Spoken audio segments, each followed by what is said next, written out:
Seja muito bem-vindo ao Dedo no Pulso, o podcast da Ecoagro. Análise com sensibilidade, precisão e visão estratégica dos movimentos do agronegócio e da economia. Toda semana, nosso economista-chefe Antônio da Luz interpreta os dados mais relevantes com profundidade, didática e realismo.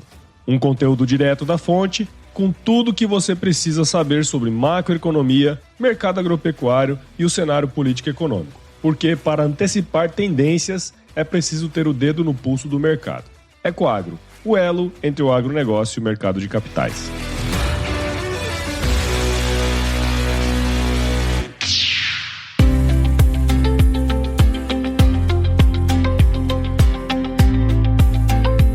Olá, investidores! Olá, pessoal do agronegócio! Que bom tê-los conosco também nesta semana, que vai do dia 22 ao dia 28 de junho de 2026. Sejam todos muito bem-vindos ao Dedo no Pulso, panorama macroeconômico e agronegócio, que é um oferecimento da Ecoagro, a maior securitizadora do agro do Brasil. Pessoal, como nem podia ser diferente, o grande assunto dessa semana é a decisão do Copom, que decidiu pela redução dos juros em 0,25 ponto percentual. Decisão essa a qual eu não concordo, eu não acho que foi uma boa decisão, mas eu vou falar sobre isso, eu vou trazer aqui a minha opinião, vou mostrar tecnicamente por que eu não acho que foi uma boa escolha, vou trazer aqui a opinião de outros colegas para termos muito mais do que ficar analisando a decisão em si, saber o que pode acontecer a partir disso. Essa é a minha preocupação. Eu não quero aqui fazer um julgamento de um colega e dos meus colegas que tomaram essa decisão. A decisão está tomada. Não quero fazer um julgamento dela, embora óbvio que eu vou dar a minha opinião. O que eu quero é deixar claro que esta escolha tem consequências e ela já se materializou no mercado. E isto é importante, é entender o que acontece daqui para frente, dado que o mercado não concorda em maioria, porque expressou isso na curva de juros, o que acontece daqui para frente, dado que o mercado não concorda em média com essa opinião. E de novo, quando eu estou falando do mercado, eu não estou falando nós economistas, eu estou falando do mercado. O mercado tradando na B3, ele discordou. E eu vou mostrar isso hoje aqui no Dedo no Pulso. Mas antes eu quero falar um pouco da nossa agenda, porque nós vamos ter, além do Boletim Focus, evidentemente, que sai depois que esse episódio já está no ar, nós vamos ter a ata do Copom, que eu estou muito curioso para ler essa ata. Muito curioso mesmo, porque eu quero mais explicações das decisões que foram tomadas para ver se eu consigo ter um certo alívio, para ver se eu mudo um pouco a minha visão dessa decisão. Juro para vocês que torço para encontrar algo melhor, mas não tenho muita esperança, né? Eles já fizeram um comunicado bem diferente dos habituais, bem mais longo, com explicações que não convencem ninguém, se enrolaram, inclusive. Vou mostrar. Fica aqui que eu vou falar sobre isso. Mas sai também IPCA 15, que é a prévia do IPCA. Dado super importante, porque o IPCA está subindo no curto prazo.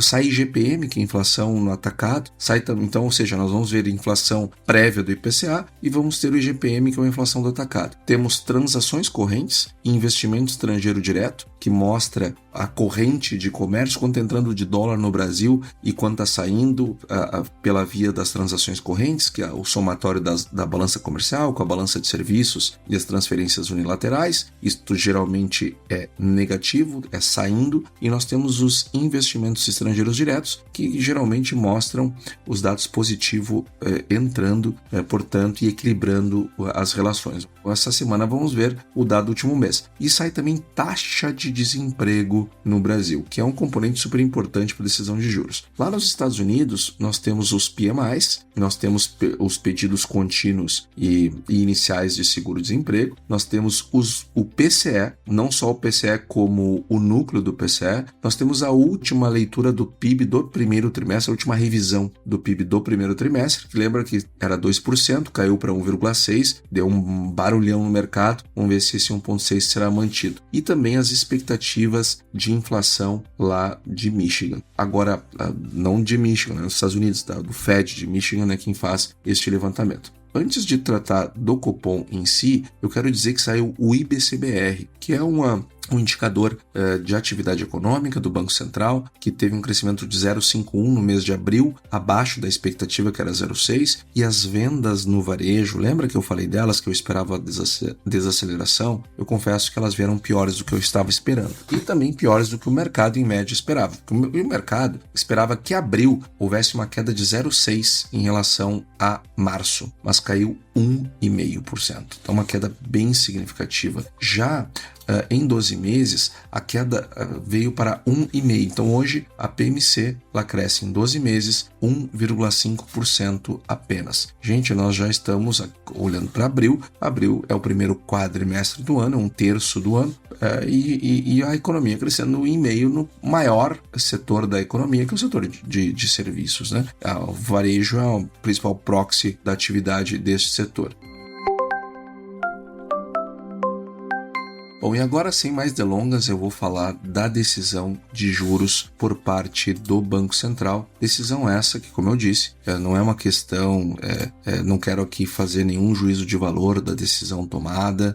Como eu já falei, eu tenho muito respeito pelo presidente Gabriel Galípolo, pela equipe do Copom. Eu não tenho motivos ainda para desconfiar das boas intenções e da tecnicidade com a qual eles estão tomando as decisões, não é por causa de uma decisão que eu vou mudar minha opinião, porque até agora as coisas vêm andando dentro daquilo que se espera, ou pelo menos vinham andando dentro daquilo que se espera, e eu não vou, de forma alguma, mudar a minha opinião por causa de uma decisão com a qual eu não concordo. Dito isso, garantindo aqui o meu respeito, a minha reverência aos meus colegas que estão lá no Copom, a começar pelo presidente Gabriel Galípolo, eu vou trazer aqui a minha leitura e a minha opinião crítica a esta decisão. Eventualmente, se eu entender que há uma flexibilidade excedente nas decisões do Copom, eu vou ser crítico, não tenha nenhuma dúvida, e vou, se eu desconfiar que está havendo um posicionamento eleitoral, enfim, é óbvio que eu vou me manifestar, não tenha dúvida, mas hoje eu acho absolutamente leviano achar algo assim, dadas todas as demais decisões com as quais eu concordei até então. Então não é porque uma que eu discordei que eu vou criar teorias conspiratórias aqui no Dedo no Pulso, de forma alguma. Sigo com o mesmo respeito que eu tinha, porém tenho uma divergência. E esta divergência, ou pelo menos nela, eu não estou sozinho, porque no dia seguinte ao corte, a curva de juros deu o veredito. E é um veredito que vale a pena entender em detalhes, porque ele mexe diretamente com o custo do seu dinheiro, hoje e nos próximos anos. Por isso que aqui no Dedo no Pulso, nós vamos dissecar essa decisão com o rigor que ela exige. E eu vou mostrar por que, do ponto de vista da função de reação, esse corte foi um erro de calibragem. E por que o próprio mercado já está cobrando essa conta na curva de juros. Então, primeiro ponto, eu tenho que entender que o Copom, ele fez, sem adjetivo, o corte. Eu achava que não cortaria, mas ele cortou, sem adjetivo aqui. Cortou 0,25 ponto. Terceiro corte seguido nesse tamanho. Decisão unânime do colegiado. E isto é importante. Até aí, nada que o mercado não pudesse esperar. A maioria das casas projetava exatamente isso. O problema não é o tamanho do corte, é o contexto em que ele foi entregue. Porque pensa comigo, um banco central, quando decide juros, ele olha basicamente três coisas. A inflação que está acontecendo agora, a inflação que o mercado espera para frente e o quanto a economia está aquecida ou parada. Basicamente são essas três coisas. Nós olhamos para ver o aquecimento da economia, o hiato do produto. Essas três variáveis, digamos, elas são um painel de instrumentos que qualquer regra de política monetária minimamente séria segue. Agora, veja o que aconteceu com cada uma delas desde então, desde a reunião anterior, lá de abril. A inflação corrente acelerou. As últimas leituras elas vieram piores. O IPCA acumulado em 12 meses está superando não a meta, mas o teto da meta. As expectativas que o Banco Central acompanha pelo Boletim Focus também pioraram. E não foi pouco, já bateu 5,30. A projeção de IPCA para 2026 ela saiu de 4,86 para 5,30% entre uma reunião e outra.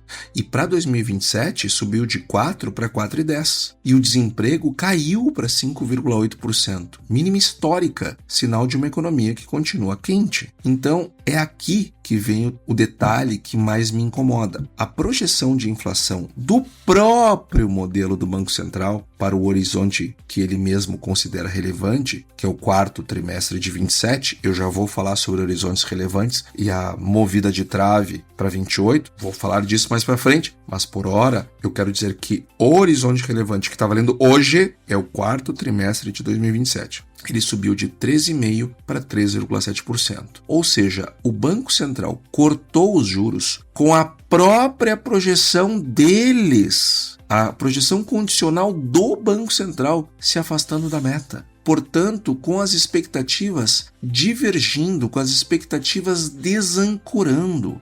E com a inflação presente subindo. Bom, mas como é que você corta juros com sua própria projeção dizendo que a inflação não vai convergir? Então será que o Banco Central não está sabendo, ele não viu? Não, ele relatou isso na ata. E este é um ponto que me assusta, porque eu vou pegar aqui trechos, entre aspas, porque eu vou ler exatamente alguns trechos do comunicado. Abre aspas. Em relação ao cenário doméstico, o conjunto dos indicadores mostra aceleração da atividade econômica no primeiro trimestre do ano, com setores mais cíclicos voltando a desempenhar um papel significativo. Bom, então aqui já mostra que a dose não pode ser reduzida. E mercado de trabalho ainda com sinais de resiliência, mais um motivo de não baixar juros. Nas divulgações mais recentes, a inflação cheia e as medidas subjacentes aceleraram, distanciando-se adicionalmente da meta para a inflação, superando seu limite superior na última leitura. Fecha aspas. Então, o Banco Central sabe bem o que está acontecendo. Outra frase. As expectativas de inflação para 26 e 27, apuradas pela pesquisa Focus, permanecem em valores acima da meta, situando-se em 5,30 e 4,10, respectivamente. A projeção de inflação do Copom para o quarto trimestre de 27, atual horizonte relevante da política monetária, situa-se em 3,7% no cenário de referência. Veja, é o Copom botando no seu comunicado o que está acontecendo de problemático. Outra frase, os indicadores correntes de atividade econômica mostram recuperação em relação ao último trimestre de 25, mantendo-se consistentes em uma trajetória de desaceleração no acumulado de 26. O cenário segue sendo marcado por expectativas desancoradas, projeções de inflação elevadas e pressões no mercado de trabalho. Aí eu faço a seguinte pergunta, então cortou por quê? Por que cortou? E tem mais uma frase, nesse momento as projeções de inflação apresentam distanciamento adicional em relação à meta no horizonte relevante para a política monetária.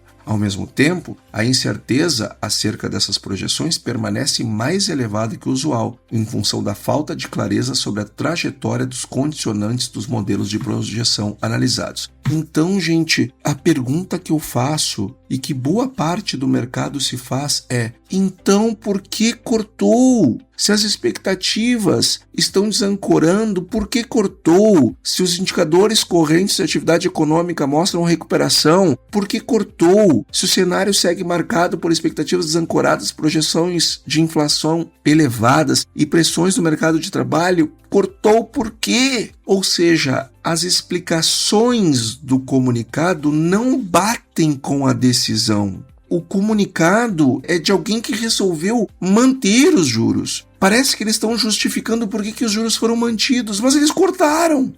Sinceramente, eu não consigo entender esta lógica. Não consigo de fato, porque não bate o que foi escrito com o que está decidido. É algo paradoxal. se a inflação corrente acelerou e as últimas leituras do IPCA acumulado em 12 meses superaram o teto da meta, se as expectativas do Banco Central acompanhadas pelo Boletim Focus também pioraram, e não foi pouco, se a projeção do IPCA saiu de 4,86 para 5,30, se 2027 de 4 para 4,10, e se o desemprego caiu para a mínima histórica, então cortou. Por quê? E se o próprio modelo do Banco Central está apontando para eles, na conta deles, a inflação subiu lá no horizonte relevante e se afastou da meta, cortou. Por quê? Então, para justificar o corte, o Banco Central está usando justificativas de manutenção. Só que, lá na frente, ele diz o seguinte: tá, mas se eu estender o horizonte relevante para o primeiro trimestre de 2028, eu tiro o foco do quarto trimestre de 2027 e jogo para o trimestre primeiro de 2028, aí, rodando o modelo para lá, aí a inflação fica mais comportada. Mas acontece o seguinte, meus amigos, ouvintes aqui do nosso Dedo no Pulso, isso é a mesma coisa que eu bater um pênalti e a bola passar rente à trave, mas para fora, e aí eu vou lá e faço o quê? Eu mudo a trave de lugar. Eu boto a trave mais pro lado e considero o gol. É isto que o Banco Central está fazendo. Então eu estou sendo muito direto sobre o que isso significa. Você pode escolher o horizonte relevante em que vai avaliar a inflação. Você pode justificar qualquer decisão simplesmente empurrando a trave. É como eu atirar a flecha e depois desenhar o alvo em volta. Imagina assim, joguei uma flecha sem ter alvo. Aí depois que a flecha fincou em algum lugar, eu vou lá e desenho o alvo e boto a flecha bem no meio do meu alvo. Eu empurro o horizonte relevante até achar um trimestre confortável e pronto. O corte está validado tecnicamente. O problema aqui, gente, não é técnico, é de credibilidade. No momento em que o mercado percebe que o horizonte é flexível, a meta deixa de ser uma âncora e vira um alvo móvel. É quando a âncora frouxa tem um lugar onde isso aparece na hora. E sem dó, na curva de juros. E a curva de juros deu veredito no dia seguinte e foi uma porrada. Porque aqui está o coração da minha análise. Porque, veja, eu critico a decisão, mas a reação do mercado não é uma crítica, é um fato. É a leitura mais honesta dessa decisão que pode ter, não é a minha, não é a do Copom, não é dos meus colegas economistas, mas sim do próprio mercado, porque está no preço que o mercado pagou por título público na manhã seguinte ao corte. Porque o comunicado, a minha opinião, as análises nossas dos economistas, elas são guidance, elas são indicativos. Em última análise, é uma retórica. Agora, preço é dinheiro de verdade, é gente botando dinheiro numa convicção. E o que a curva pré-fixada desenhou foi uma figura que a gente chama de Córcova. Eu vou descrever a Córcova para vocês entenderem, porque infelizmente eu estou vendo a Córcova na minha frente, no gráfico da curva de juros, da curva dos títulos. Agora, eu não consigo mostrar para você porque é um podcast. Então, você vai ter que enxergar essa Córcova comigo. Eu vou descrever, tá? Vou descrever lá para ti. Ela começa no overnight, que é no instante agora, a 14,25, que é a Selic de hoje, ok? No presente, overnight. Aí ela desce. Ela desce até o vértice de uns 3 meses mais ou menos. Então, é a Selic descendo uns 3 meses, chegando a 13,87. O que o mercado está tradando aqui? Está tradando novas quedas da taxa de juros. E ele está botando daqui 3 meses 13,87 na Selic, que daria algo entre 13,75 e 14 daqui 3 meses. Só que este é o ponto mais baixo.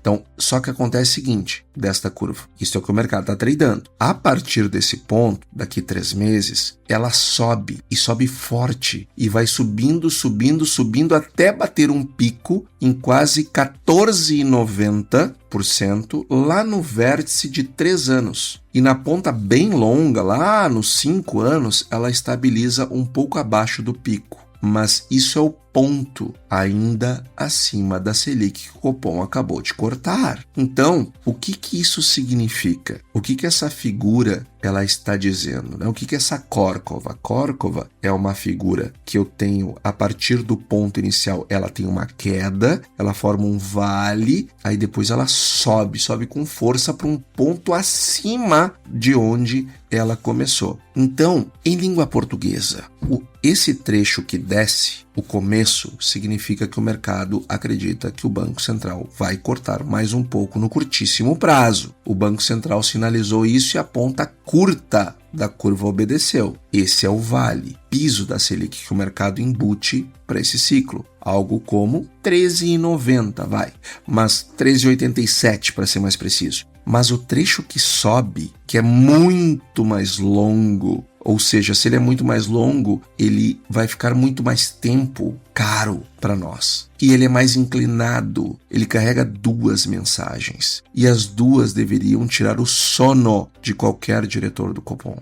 A primeira, esse corte vai ter que ser revertido. Esta é a primeira mensagem que a curva de juros está mandando para o Copom. O que as pessoas estão tradando? Acredito que cai algo entre 13,75 e 14 nos próximos 3 meses, mas depois, meus amigos, a inflação vai comer e vocês vão ter que subir os juros, que nem vocês fizeram alguns anos atrás, quando baixou para 13,75, se não me falha a memória, depois tiveram que subir para 15. Essa é a mensagem que o Copom está mandando, só que ele na cabeça deles, na cabeça do mercado, não vai subir para 15, vai ser para 14,90. É isto que o mercado está tradando. Então, hoje enxerga corte, amanhã altas. A segunda mensagem ainda mais séria. O juro de equilíbrio percebido pelo mercado subiu. Porque a ponta longa acima da Selic atual quer dizer que o mercado acha que o juro neutro da economia, o juro de cruzeiro, o juro que a economia não está sendo nem estimulada e nem contraída, que a base monetária não está sendo nem ampliada e nem contraída, ou seja, esse juro neutro é mais alto agora do que era antes. E por quê? Porque a âncora de inflação está mais frouxa. Quando a credibilidade cai, prêmio que o investidor exige para recarregar mais risco brasileiro de prazo longo sobe.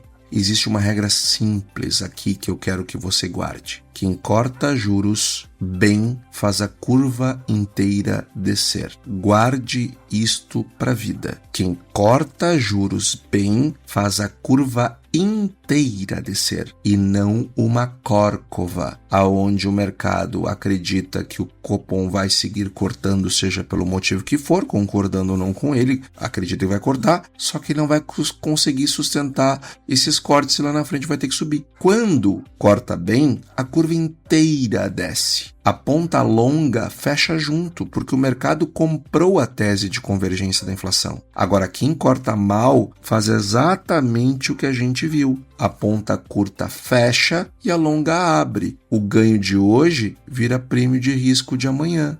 E não é teoria minha. Olha o que aconteceu no pregão do dia 18 de junho, semana passada, dia seguinte, quinta-feira, no mercado. Os contratos de DI de curtíssimo prazo caíram e os de prazo mais longo subiram com força. Isso é a Córcova se confirmando em tempo real.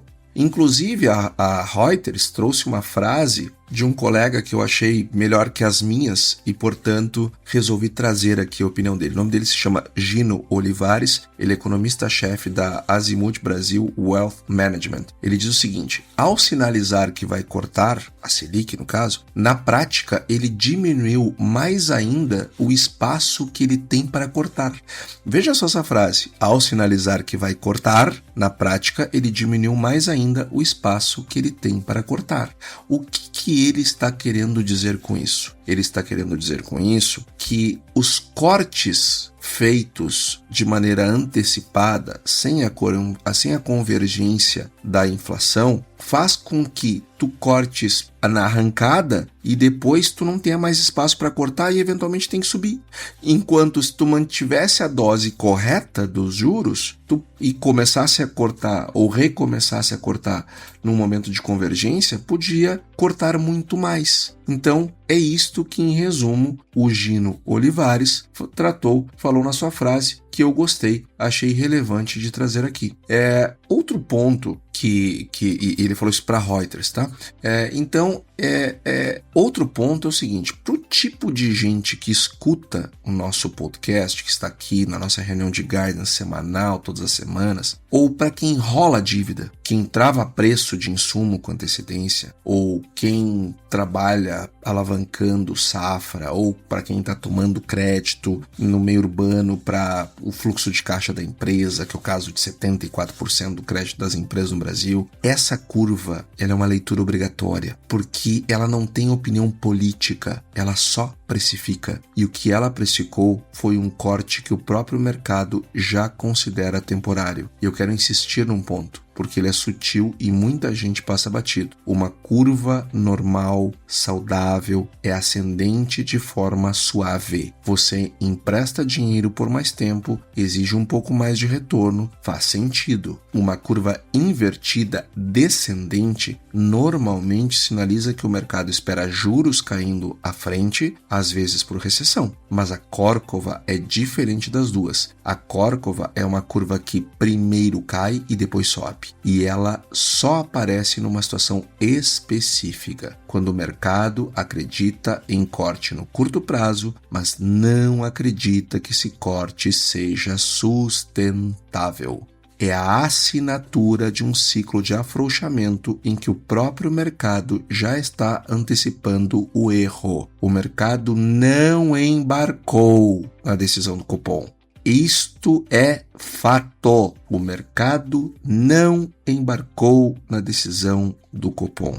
Ele aceita que o Banco Central vai cortar agora, porque o Banco Central sinalizou, mas ele se recusa a precificar o juro baixo lá na frente, porque ele não acredita na convergência da inflação. O resultado dessa contradição é exatamente essa lombada no meio da curva, que é o que a gente chama de Córcova. E tem outra leitura que vale fazer. A inclinação da ponta longa da curva de juros, a diferença entre o vértice de 5 anos e a Selic de hoje, é uma medida direta de prêmio de risco fiscal e de inflação que o mercado cobra para carregar papel brasileiro de longo prazo. Quanto mais aberta essa ponta, mais o mercado está dizendo que duvida da trajetória da dívida e da capacidade do Banco Central de ancorar a inflação. Quando você vê essa ponta abrindo no dia seguinte a um corte, a mensagem ela é clara. O mercado está dizendo que esse corte tornou o problema de longo prazo pior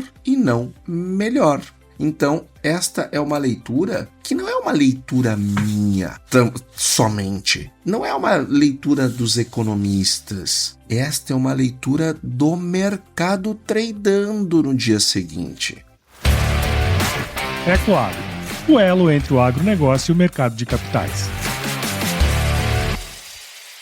E eu vou trazer aqui outro dado do dia seguinte. No dia seguinte, nós tivemos um salto gigantesco, sabe do quê? Das NTN-B de 2027, que passaram a ser cobradas como prêmio 8,56. E olha que é maio de 27, não dá nem 12 meses. Subiu para 8,56, é o maior prêmio dos últimos anos. Gente, o que o mercado está imaginando? Que uma NTN a 8,56 tem que aumentar. Eu estou pensando o seguinte: opa, vai valer a pena eu ter papéis que são lastreados em inflação, IPCA+.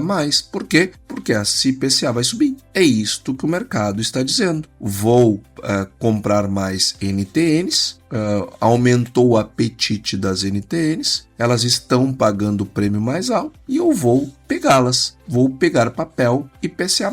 É isto que o mercado está dizendo de maneira clara. Então o mercado não gostou da decisão que foi tomada. Eu também não gostei. Mas muito mais do que eu gosto ou não gosto, o que importa é a decisão do mercado que está colocando o seu dinheiro no negócio. Mas eu também vou trazer a opinião de outras casas, não só da Ecoagro. BTG Pactual. Antes da reunião, o BTG afirmou que o Banco Central deveria interromper o ciclo já em junho, agora nessa reunião. O BTG já tinha escrito isso. Segundo a instituição, a inflação surpreendera para cima. Atividade, crédito, mercado de trabalho permaneciam resilientes e as expectativas haviam voltado a piorar. Depois dessa decisão, o Thiago Berriel manteve a avaliação de que o corte de junho foi provavelmente o último do ciclo. O BTG considerou especialmente dovish o argumento de que a inflação poderia cair abaixo da meta no trimestre seguinte ao horizonte relevante. Sim, isso aqui é uma coisa absurda, né?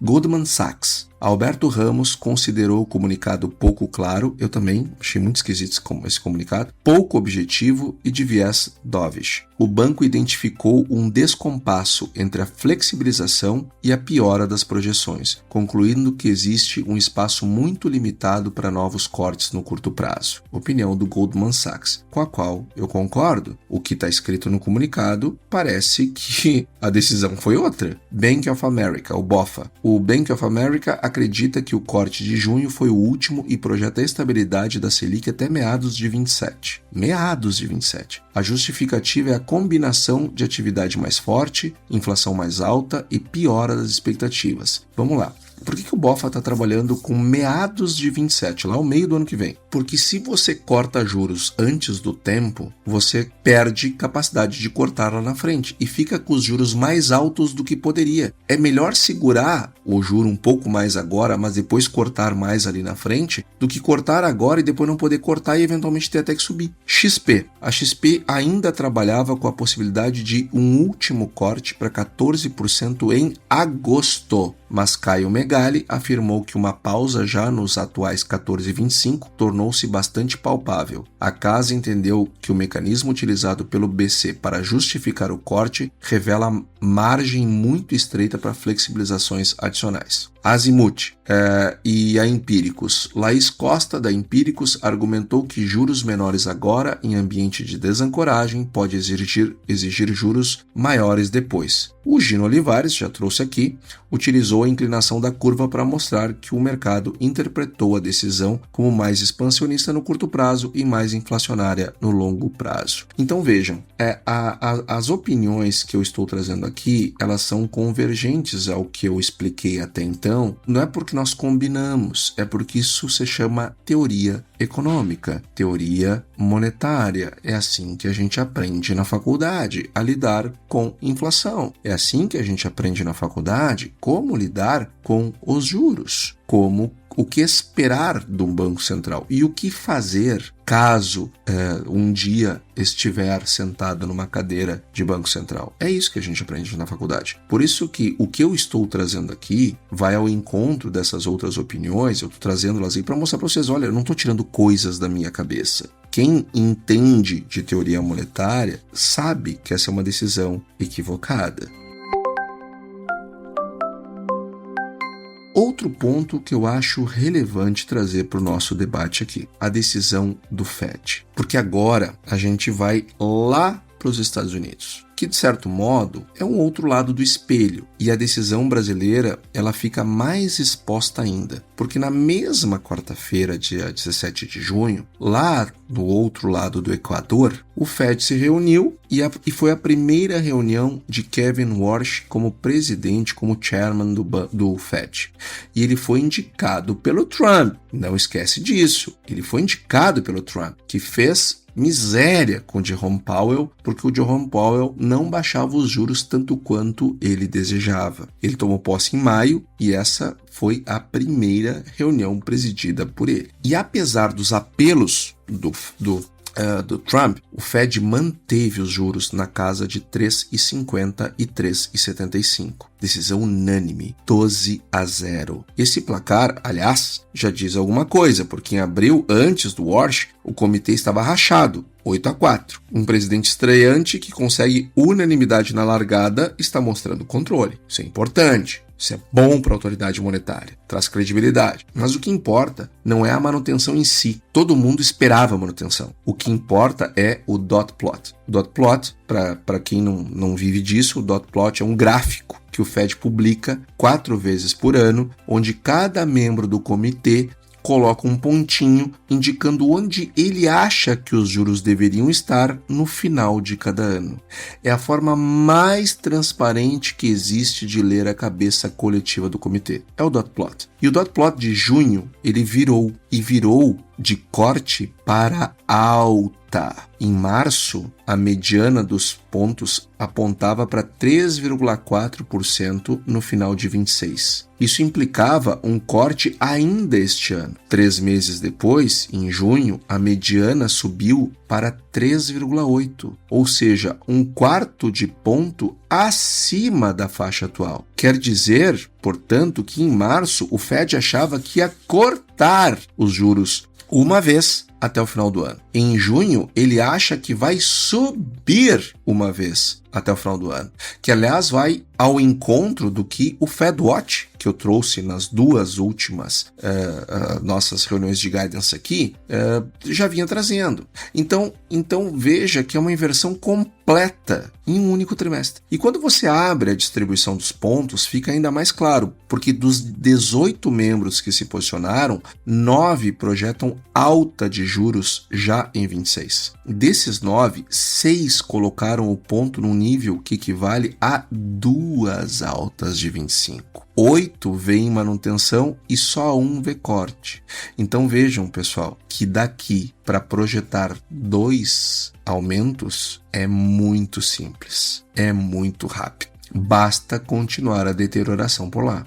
Mas o número que eu acho mais eloquente é esse aqui que eu vou dizer para vocês. 17 dos 18 membros julgam que os riscos para a inflação estão inclinados para cima. 17 de 18. Quando o balanço de risco fica tão assimétrico assim, a autoridade monetária perde o conforto para afrouxar e é exatamente a leitura que o Copom escolheu não fazer. Percebe? Tem um detalhe curioso, quase anedótico aqui, mas que diz muito sobre o estilo do novo presidente do Fed. O dot plot de junho veio com 18 pontos, não 19. Faltou 1. E a leitura do mercado é que o próprio Warsh se absteve de dar a projeção de juros dele. Ele confirmou isso na entrevista.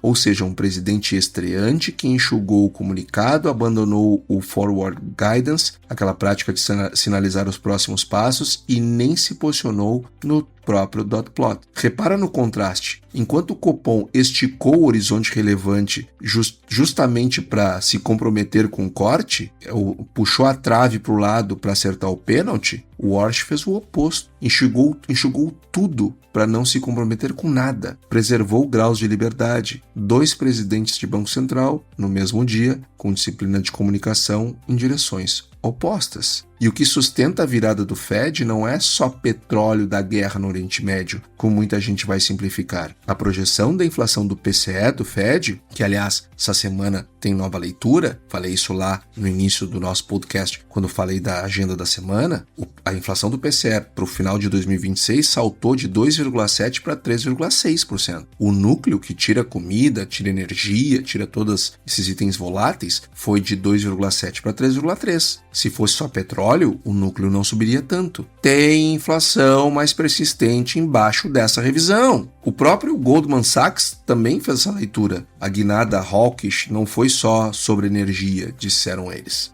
Então, junta as duas pontas. O Fed não vai cortar. O dot plot diz que vai ter alta, com metade do comitê já nesse campo. O Copom cortou.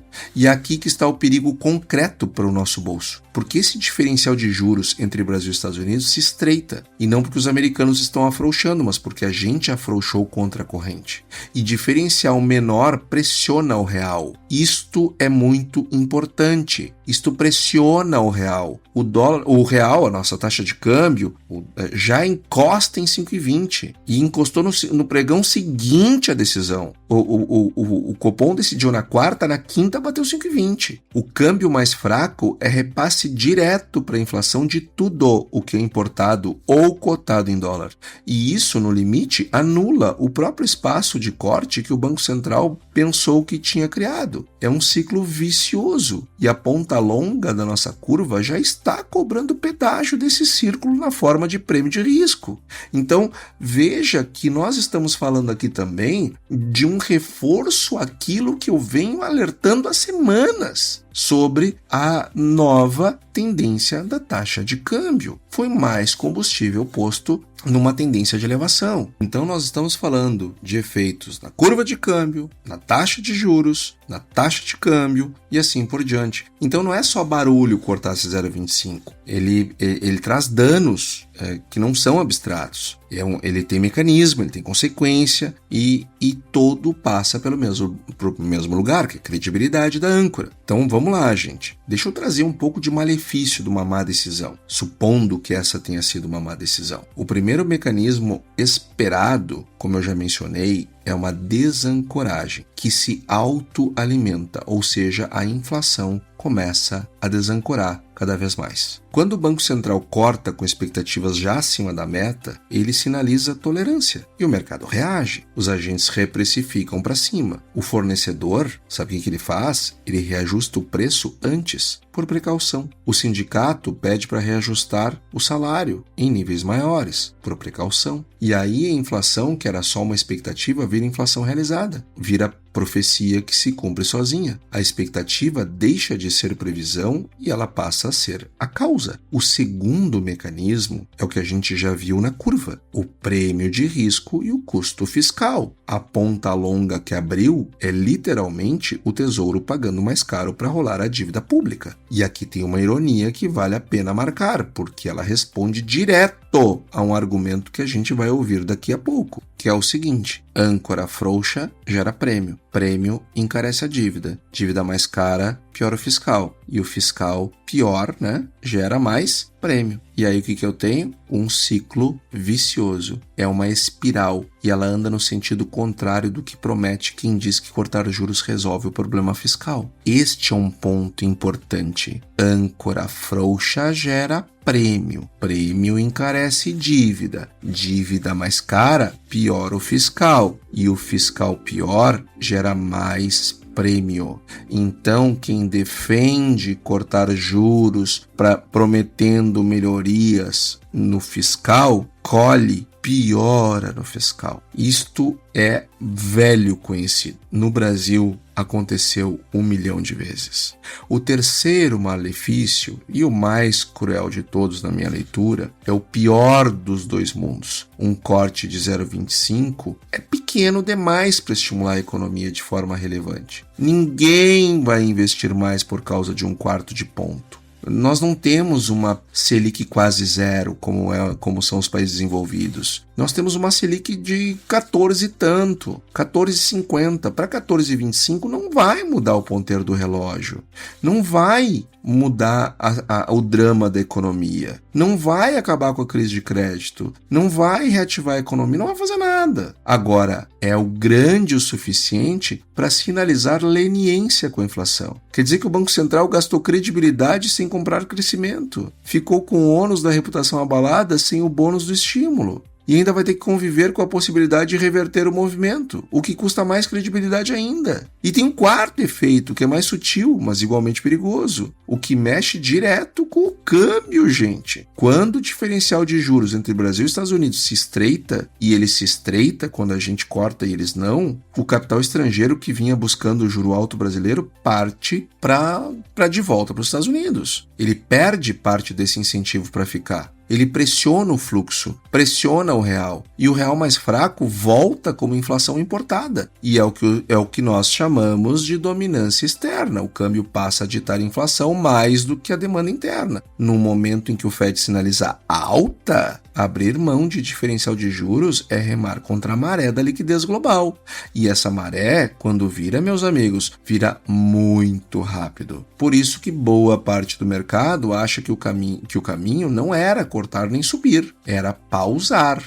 Essa era a nossa opinião, da nossa casa, mas também da Genial, do Banco Pine, do BTG, da XP e várias outras que defendiam estacionar a Selic e esperar. A pausa teria preservado a âncora sem precisar de um gesto dramático. O corte do jeito que foi feito foi o gesto que mais custa e menos entrega. Então, nós deveríamos ter pausado. E isto eu quero deixar claro, era melhor ter pausado, porque a crítica ao corte não é crítica de quem queria juro mais alto a qualquer custo. Não, eu quero ver a economia crescendo, assim que todo mundo ganha mais dinheiro. É a crítica de quem entende a função de reação. O caminho não era cortar, não era, mas também não era necessariamente subir, era pausar. Estaciona em 14,50 e espera os dados. Preserva a tua credibilidade. Não faz uma córcova na curva de juros. Não faz. É a lógica da pausa elegante. Vale entender, numa situação em que a inflação corrente acelera, as expectativas se deterioram, o fiscal está ruidoso, os bancos centrais lá fora estão endurecendo, a melhor decisão muitas vezes é não fazer nada. Não porque o juro está no ponto certo, não é, mas porque qualquer movimento de afrouxamento, naquele momento, manda o sinal errado. Este é um ponto importante.